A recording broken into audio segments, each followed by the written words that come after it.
This is BBC Television. And now, here's a special announcement. It was a great shock to me to hear at lunchtime today that Ian Fleming was dead. He came into my life through Dr. No and From Russia with Love. And strangely enough, when I first met him, he wasn't somebody I particularly liked. But as I got to know him better, I grew to like him immensely. On August 12th, 1964, Ian Fleming passed away at the age of 56, suffering from a heart attack.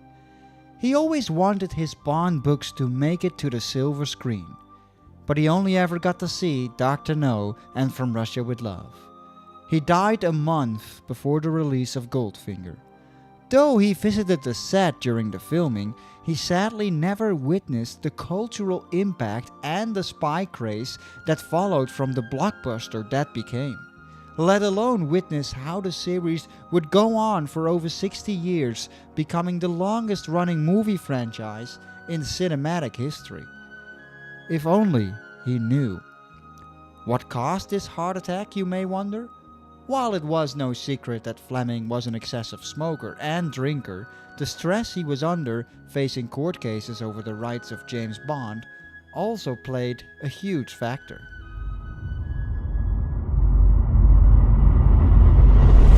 Going back in time, before any Bond films were made, Fleming's novels had become immensely popular in the late 50s. As I said, Fleming always had the feeling Bond could be brought to the big screen. But apart from Casino Royale being loosely adapted into a live TV episode of some show called Climax, it hadn't happened.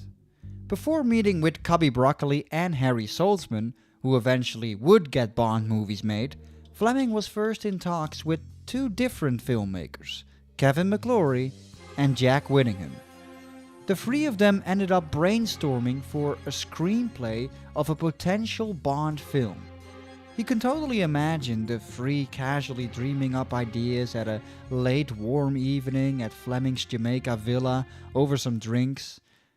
The film never got made. With Fleming releasing a new Bond novel every year, he just went on to write his next Bond book, Thunderball, using ideas and plot elements of the screenplay that never became a film. This caused McClory to sue Fleming. Fleming lost the court case. Though Thunderball was still allowed to be published with credits to McClory and Whittingham, but they also won the rights to several elements of the story, including that of the fictional organization Spectre. I always wondered what exactly McClory came up with and what did Fleming came up with during their brainstorming. My guess is that even they didn't really remember, as they just dreamed up ideas collectively, which makes this court case so sour for Fleming. But I definitely guess that the name Spectre came from Fleming himself. I mean, the man just loves that word. He named a town Spectreville in his Diamonds Are Forever novel and had a Spectre decoding machine in From Russia with Love. There's no way Fleming didn't come up with the name. Anyway, fast forward back to the actual filmmakers that did bring Bond to the big screen successfully in the 60s, having made Dr. No, From Russia with Love and Goldfinger. But fearing that McClory would come out of the works and produce a rival Bond film, Cubby and Harry were left with no choice but to make a deal with him. He needed to be brought in if they ever wanted to produce Thunderball on their own. This is why Kevin McClory is credited as the producer on this film as a part of the deal, while Cubby and Harry were the executive producers on this one. McClory also got to make a little cameo in the film too. Anyway, the rest is history, and as of 2025 it has been 60 years since this film released, and the time has come to take another detailed look at it.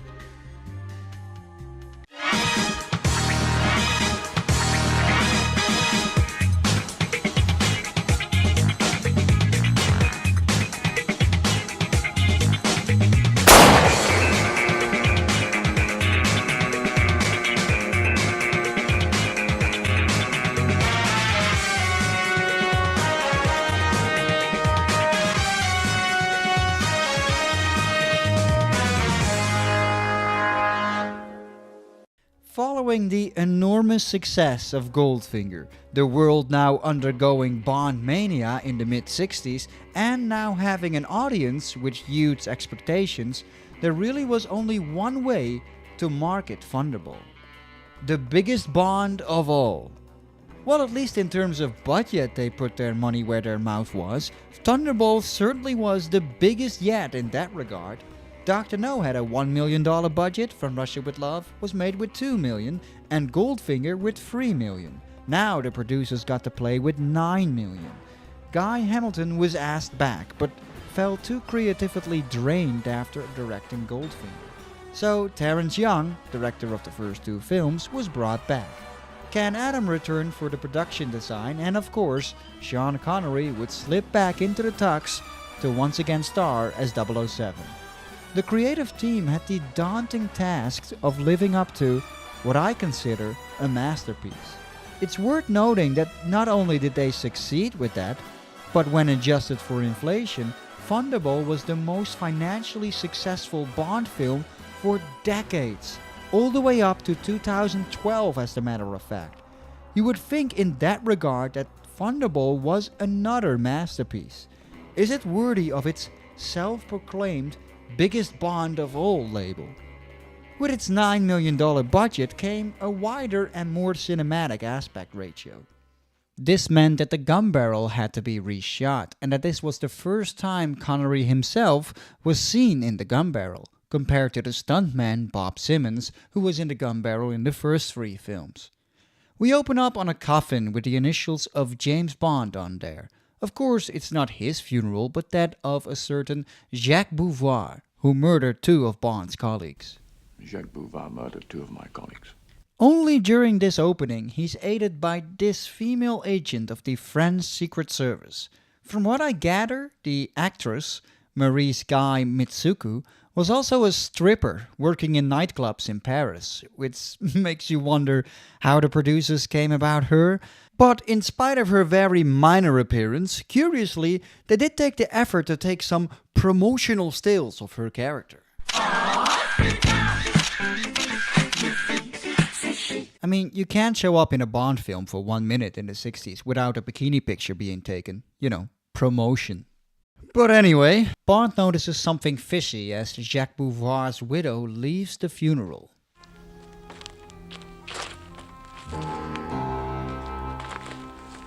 You're not shitting me. So Bond rushes over to the widow's house to confirm his suspicions. I've come to offer my sincere condolences. My dear Colonel Beauvoir, I don't think you should have opened that car door by yourself. Ah, yes, of course, because it's absolutely inconceivable that a woman in the 60s would open a car door without any help of a gentleman. It turns out it's Jacques Beauvoir himself, which, by the way, is played by the same Bob Simmons that did the gun barrel in the 3 previous films. I think Simmons and Connery got along well off camera. And the fight is not bad. It's quite unique to see Connery fight his own stunt double. He ends up brutally killing him with that poker off the fireplace. Pretty rough.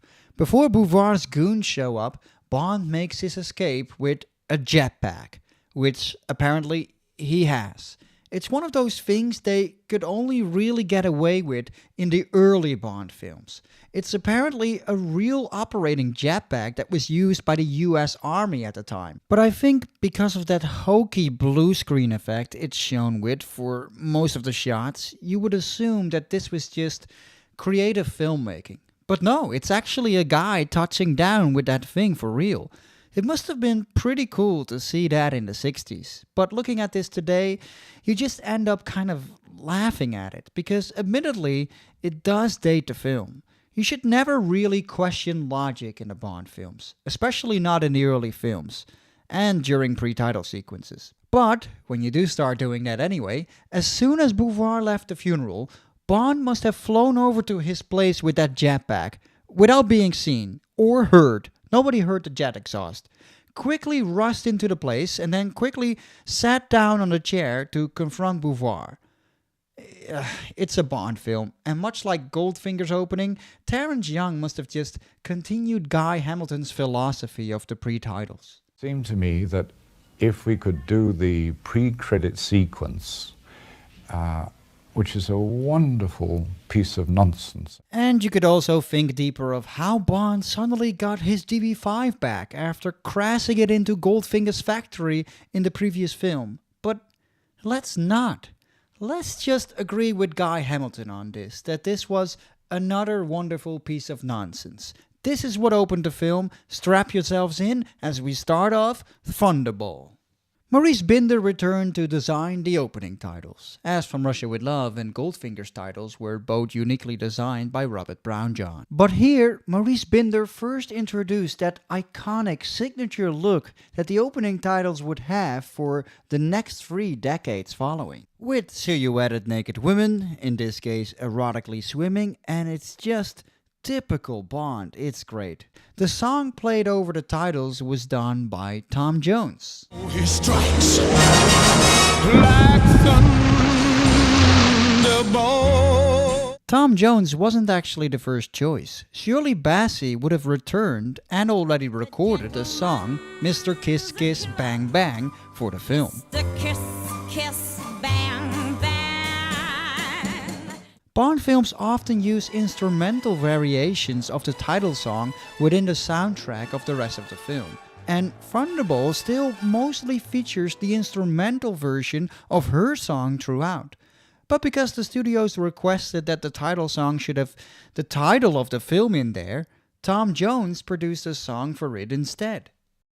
I always loved how the opening titles end, fading into the Eiffel Tower, with the colors of the French flag surrounding it. It's very subtle, pretty neat.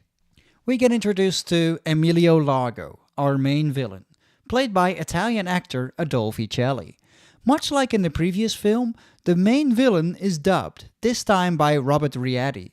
In the Bond novels, Bond was mostly dealing with Smurfs as the main villains, as it would take 9 novels until Spectre would be introduced for a trilogy, starting with Thunderball. With the cinematic Bond, of course, Spectre was already introduced in the first film, and in From Russia With Love. But they are faithful here, introducing their main HQ being hidden behind some office building in Paris. The Spectre boardroom itself is much more inventive in the film version.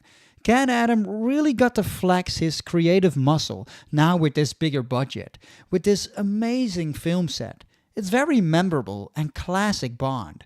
Villains discussing how they each brought in millions throughout various global criminal affairs, with Spectre No. 1 still remaining faceless, sinisterly stroking his white cat and pressing buttons to electrocute those that failed to bring in enough money. Classic 60s, larger-than-life Bond villains. I love it. I was always curious about the voice of Blofeld in this film, because he sounds like Joseph Weisman, who played Dr. No. 2,000,003. Our expectations were considerably higher, number 11. I mean, tell me that doesn't sound like him. I would have just preferred it if they just stuck with Eric Pohlman's voice that they used for him in From Russia With Love. Come in, Kronstein. Sit down, number 3, while we listen to what number 5 has devised for us. Apparently, though, they did. This was Eric Pohlman's voice. Well, at least according to this trivia page on IMDb. I still have my doubts, though. To me, the voice sounds worlds apart from his performance in From Russia With Love. I tried to look into it more, but all sources point to Eric Pohlman. Weird. Anyway, the plot. Thunderball's story premise is very simple. Spectre is going to steal 2 nuclear weapons, threaten to launch them on a major city unless they pay a ransom of $100 million. Honestly though, this of course is the idea that Fleming and McClory came up with together and is playing off a very contemporary fear of the Cold War. Now that nuclear weapons were first developed, them falling into the wrong hands was certainly a threat the world would worry about. It's the perfect premise for a Bond story. In the novel, Bond is sent off to a health spa because of his unhealthy lifestyle. In the film, it's not really explained why he went to shrublands, but he's just taking some time off. I visited this location in real life in 2022, by the way. either. I don't think it's because it's a sort of certain part of the film. I don't think it's as iconic to be usually YouTube ones like the jetpack. Right? There's no NATO base next to it though, like in the movie. Yeah, in the film, a relaxing health spa is placed next to a military NATO base. Damned airplanes. It's pretty stupid. Speaking of plot-convenient ideas, Bond just happens to run into a Spectre agent, Count Lippy here. He is of course also spending time with a beautiful nurse, Patricia Faring, played by Molly Peters, who he just molests. She somehow doesn't seem to mind that much though. I mean, she willingly jumps into bed with him a few scenes later and insists he should call her when they depart in the end. So again, there's more than enough proof of consent.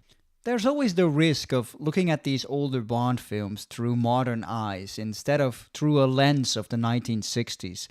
You can definitely make it awkward in places to watch this. For me, this moment is more awkward than that barn scene in Goldfinger. That one at least saved a lot of lives and prevented Operation Grand Slam. As I said in my Goldfinger episode, there it felt more like a 1960s way of courting woman, a love dance if you will. Again, with consent, she's kind of slowly giving in to Bond, which is hardly perceived as something romantic nowadays, but some of our grandparents might disagree on this. But here, I think even our grandparents would struggle to call this romantic or anything like that. He's Sean Connery though, we know the attraction is mutual, and I definitely advise to just go along with it through the lens of the times this was made in. Bond is put on this weird spine-stretching device, which Count Lippy switches into the Formula 1 setting. Don't ask me why a machine designed to release tension would have such a high-speed setting on there. It just does. This is another example of something that works on the page but fails to translate convincingly to the big screen. Like that tank in Dr. No. It was a much more tense moment in the book. Here it just totally looks like Connery is dry humping. It leans much more towards being hilarious instead of dramatic. Miss Faring turns the machine off and is afraid that this will cost her her job, which puts Bond into blackmail mode. Yup, that's Bond, folks. Again, the lens of the 60s. Bond gets back Count Lippy by switching his steam machine into the boiling hot volcano setting, before jumping back into the sack with his favorite nurse. Shortly after, we are introduced to Fiona Volpe, played by Luciana Paluzzi. I would claim she was the first true femme fatale of the series. You could say that Miss Tarot was the first in Dr. No, who was undercover at the government house, probably blackmailed into working for Dr. No, but really didn't pose much danger other than listening through keyholes. You could argue for Rosa Clapp being a femme fatale, but you know, this one is young and hot. Luciana Paluzzi originally auditioned for Domino, the main Bond girl, that is to be introduced later. But I'm happy she got this role instead, and in retrospect, Paluzzi preferred this role too. The part was made up for the movie, by the way, because the character wasn't in the novel. In a way, Fiona Volpe is the archetype of the female henchman in Bond films, which I truly feel would not be topped until decades later. She's sleeping with a NATO pilot, Francois Derval, who gets killed by an impersonator who had plastic surgery to look just like him. This is all part of Spectre's plan to steal the nuclear bombs, which, again, are right next door of the health spa. So, fake Derval makes his way into the NATO base, boarding the Vulcan bomber, which is carrying the nukes. I am not sure why a plane would be carrying weapons of mass destruction on a routine training flight, but hey, I'm not in the military, what do I know? Fake Derval kills everyone through some gas. It's probably Delta 9 gas. Delta 9? What's that? An invisible nerve gas. He changes course and brings the bombs to Spectre, with Largo waiting on his yacht in the Disco Volante. Spectre made this extravagant underwater runway, which I always thought was pretty cool. What I don't like though is this shot of the plane sinking to the bottom of the ocean. Compare this to the Jerry Anderson show, Thunderbirds, which was made in the same year. Look at the model work and attention to detail that Derek Maddings brought to that show. This looks like a plane that had weight, when it sunk to the ocean. The ocean being filled with underwater vegetation, little fish, and this was just a TV show. Thunderball is a $9 million cinema film, and it just looks like a little plane is being dropped into a tank of water with some sand on the bottom, which technically is exactly what we're looking at, but there's no excuse. This just looks cheap. Thankfully, that same Derek Meddings would start working on the Bond films later down the line. Another issue Thunderball has is in its storytelling. People often complain that the movie drags in a lot of places and that the problem is in its pacing, but for me, it's more the way the story is laid out. Obviously, this hijacking was in the book, and on the one hand, it is great to see exactly how Spectre performs the act. The divers coming in, hiding the plane, taking the nukes aboard of the Disco Volante and such, but it leaves very little mystery to the story. We know the plane is kept underwater. We know who the villain is. We know the bombs are brought aboard of the yacht. We know the fake Derval is killed. We essentially already know everything Bond is yet to find out.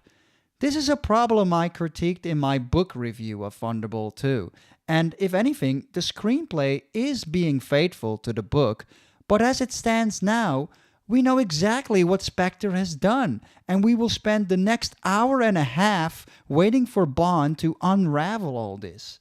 Maybe it would have been more interesting if we just saw that Spectre had a plan to steal the nuclear weapons, but then we're not shown how they do it. Then Bond would just find that dead body at the health spa, but we would have no idea who it is and how and why this was done and how it all relates to Spectre's plan.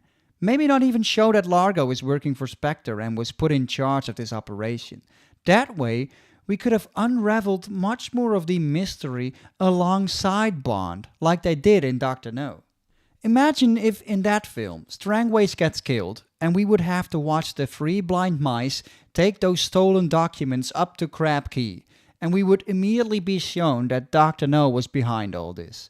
And then we would see Dr. No give instructions to the driver and the photographer girl to await Bond's arrival at the airport. Then people would also say that the scenes of him trying to figure everything out would drag or are very tedious to watch, or that the film had pacing issues or whatever. But because that entire plot wasn't spoon-fed to us beforehand, the unraveling in that film remained interesting. You see my point? So Bond leaves the health spa and makes his way over to MI6. Count Lippy follows him and tries to kill Bond, but before he can make a move, he gets killed by Fiona Volpe for not predicting that the fake Derval would demand more money. It's really extravagant. Not only was Count Lippy against that money race in the first place, but how was he supposed to know? I guess it shows more of Spectre's ruthlessness, and it's a nice introduction to Fiona Volpe's killer's side. I always wondered why she didn't bother to kill Bond here though. If you look at the continuity of the film so far, they should already be aware that Bond is an enemy of Spectre, now having thwarted their plans in 2 previous films. You could say, well, this is a faithful adaptation of Thunderball, and in the book, Bond only gets to deal with them for the first time in this story. So maybe they don't know who he is yet. But even later in the movie itself, they state this. Because he is Bond, and as an enemy of Spectre, should be killed. They say it. He should be killed. He's an enemy of Spectre. So why not kill him now? They know who he is. Why let him go? So Bond gets to MI6, perfectly safe, and is briefed in the conference room, another grand film set brought to life by Can Adam. I like how they gave this film a lot of scope, with all the double O's being brought in. One of them is female, by the way, but that's only seen on this behind-the-scenes photo. The giant painting revealing the world map is cool too, though the electrical sound effect that was used was always a bit goofy to me, as it's so obvious that the painting is just a carpet that is being lifted. But yeah, it has its charms. I do like how M immediately believes Bond when he requests his location to look for the nukes to be changed from Canada to Nassau, because the Vulcan bomber pilot Derval has a sister living there. And he tells M he saw the dead body of Derval at Shrublands. You were seen boarding the Vulcan, took off last night. If 007 says he saw Derval last night at Shrublands and he was dead, that's enough for me to initiate inquiries. It tells us a lot about the relationship between M and Bond, and he doesn't question Bond's professionalism. If 007 saw that he was dead, then that's the end of it. So now it's up to Bond to figure out how to get into contact with the sister of Derval. In Dr. No and From Russia with Love, Terence Young had shots of the airplane touching down at the destination of the mission, and Bond arriving at the airports. Thankfully, he skips all over that this time. Bond closes the door and we just skip to the Bahamas straight away. However, though it would not do the movie's pacing any good, I would have liked it to see a bit more of how Bond tracked down Derval's sister, because immediately he just found her, randomly. In the book, Fleming had quite an interesting scene of Bond meeting her at some tobacco shop. I'm not saying we needed that scene in the film, but this is our main Bond girl, and I wouldn't mind to have seen how Bond found her. Anyway, during his mission, Bond would be assisted by another MI6 agent, Paula, played by Martine Beswick, who had previously starred as one of the two gypsy girls in From Russia with Love. I had the honor of meeting her in real life. Quite a sweet woman. Watching Thunderball always feels like you're on vacation. The Bahamas made for a great location, and I'm sure the cast and crew had an absolute blast filming there. And as much as I critiqued the film for taking away most of its mystery, they at least attempt to incorporate a bit of that with the two separate men shadowing Bond and the Bond girl here. It's time to talk about her, Domino Derval, played by Claudine Auger. I'm not sure I ever mentioned it in any of my videos, but she's really hot. And you can tell Bond thinks the same. Yes, I must be 6 inches taller. I wouldn't call her necessarily just an eye candy Bond girl though. We find out she's a kept woman of our main villain Largo, and Purple Shirt Guy is just one of his goons keeping an eye out on her for her guardian. So we know Bond can't just get to her easily now that we learned that she's an innocent in the villain's camp. What I do really enjoy about the writing of Thunderball is the dialogue, and in particular, the jokes. Most definitely, this can be attributed to Terence Young and Connery again, who were said to have a similar sense of humor, and it really shows. So, what sharp little eyes you've got. Wait till you get to my teeth. I mean, admit it, every man wants to be this witty if the opportunity is there. And every man just smiles at this moment. This is why we love Bond. To prevent this episode getting blocked due to copyright issues, I once again had to split it up into 2 parts. I hope you enjoyed this remade review so far, and please watch part 2.